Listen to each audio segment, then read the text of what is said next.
This video is sponsored by EvoMap. More on them later.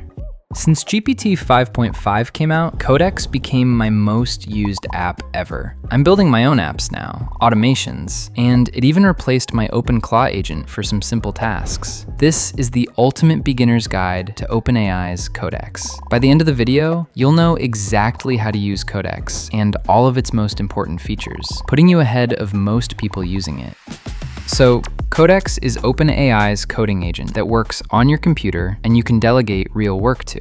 An important thing here is that even though it is mainly built for coding, you don't need to build anything to benefit from it. You can use it for automating emails, creating and modifying files, organizing them, and a bunch of other non-coding use cases I'm about to show you in this video. To avoid any confusion, Codex is available as a CLI in the terminal, a desktop app, a VS Code extension, and on the web. I'm using the desktop app here, and that's what I'm going to talk about. To download it, head over to openai.com/codex. Click this download button and then drag it into your applications folder. Once you open it, you can sign in with your ChatGPT subscription or directly with an API. Then choose what you want to use Codex for and click continue.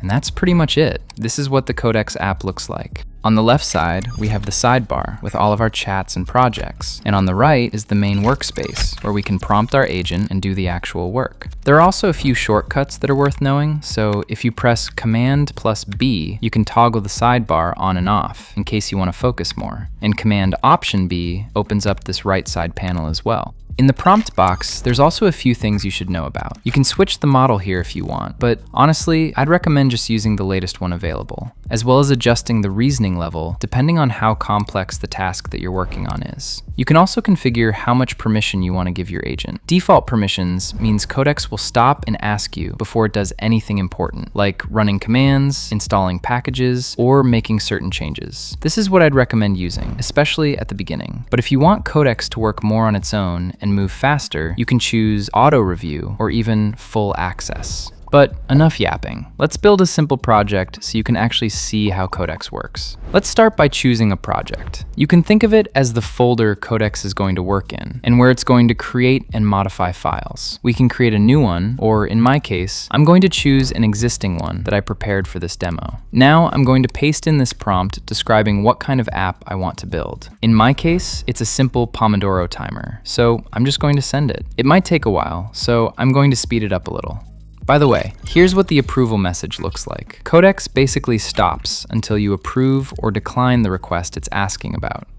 So now that it's finished, we can finally open the app in the built-in browser window to verify if everything works. And as you can see, we can start the timer, pause it, reset it, and even add a task for this session. A fully functioning app from a single prompt. A really cool part here is how easy it is to make edits. In the top right corner, we have this annotate button, or we can just press Command+period, and it opens this view where we can basically select any element in the app and leave a note on it. For example, let's select this start button and ask Codex to change the background color to red. And as you can see, that annotation shows up in the prompt box, so we can add as many notes as we want. But I'll just go with this one for now. Once it's done, let's refresh the app.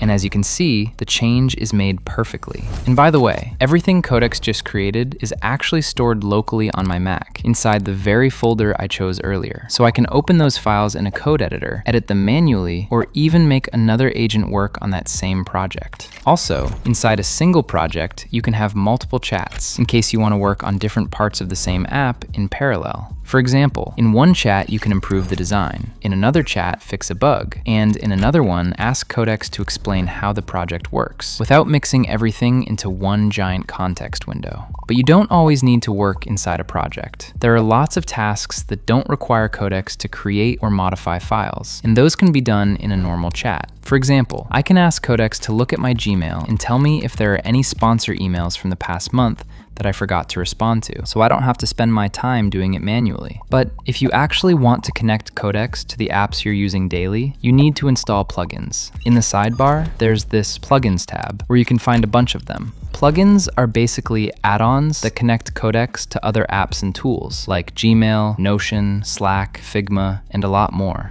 If I want to connect Codex to my Gmail, I just install this plugin, sign in with the Gmail account I want to give it access to, and that's basically it. Now I can reference it in the prompt by typing @ and the name of the plugin and ask Codex to use it. In the same tab, you can also see skills. The difference between plugins and skills is that plugins are about connecting Codex to other tools, and skills are more about teaching Codex how you want something done. They're basically reusable workflows. For example, I had this chat with Codex where I explained exactly how I want it to clean up my desktop, what files should go where, and what it should not touch, and now I'm happy with the result. But next time my desktop gets messy, I don't want to explain that whole process again. So I can ask Codex to turn this workflow into a folder cleanup skill that I can reuse later. Then next time, I can just call the skill by typing $ and the name of the skill, and Codex will already know the rules. Now, before we get into the sauce of automations, quick word from today's sponsor. EvoMap is a shared knowledge network where AI agents can reuse solutions other agents already figured out. No matter what agent you're using, OpenClaw, Claude, Codex, Hermes agent, or Cursor, if your agent is connected to EvoMap, it can fetch useful knowledge from the network instead of starting from zero every time. So to show you what that actually looks like, I'm going to ask Codex to build a simple browser maze game where I can move with WASD, collect gems, and enemies chase me. Right out of the box, I ran into a bug where I can technically play, but this window doesn't close, so I have to take a screenshot and ask Codex to fix it. After that, I can finally play the game, and it looks pretty normal. Now I'm going to create a new project and use the exact same prompt. But this time, I'll ask Codex to use EvoMap first and fetch any gene or capsule that can help make the result better. Once it's done, let's open it the same way in the browser, and this time, I didn't run into that same bug, the game feels smoother, and overall, it just feels more complete from the first try. And that's basically the point. Codex isn't just guessing from scratch anymore. It can pull relevant knowledge from EvoMap while it's working. To connect your agent to EvoMap, head over to evomap.ai and create an account. Then from the homepage, copy this prompt and open up your agent. Paste it in, and it will set everything up for you. Once it's done, click the link it gives you, and you'll be redirected back to EvoMap. Then just click Confirm Claim, and that's pretty much it. Your agent is finally connected to EvoMap. Now it can browse genes and capsules and reuse proven solutions that other agents already figured out. By the way, that bug I ran into and fixed earlier, I can also ask Codex to turn that fix into a capsule and upload it to EvoMap, so other agents can reuse it later, and I can earn credits from useful contributions that can be used for API access. So, if you want your agent to hit fewer errors and reuse proven solutions instead of figuring everything out from scratch, check out EvoMap using the first link in the description. Now, back to the video.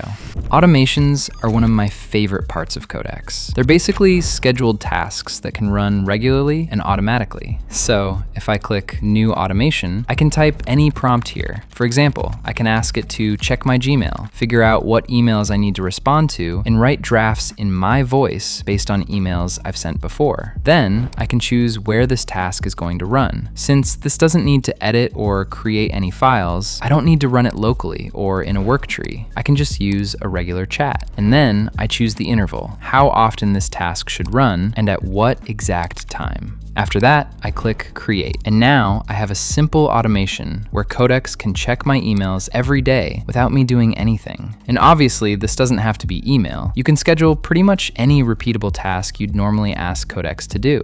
Before we wrap this up, there are a few things I'd recommend doing if you want better results with Codex. Codex is already strong enough to be useful even when your prompt isn't perfect. But if you want more reliable results, especially on bigger projects, OpenAI recommends adding 4 things to your prompt. First is the goal. What are you actually trying to change, build, fix, or organize? Second is context. Which files, folders, docs, screenshots, or error messages Codex should look at. And if you want, you can also mention specific files with @. Third is constraints, basically the rules, standards, or safety requirements you want Codex to follow. And the last one is done when. So how should Codex know the task is finished? Maybe the app runs, the bug is fixed, the tests pass, or the files are organized the way you asked. This gives Codex way less room to guess and makes the final result much easier to check.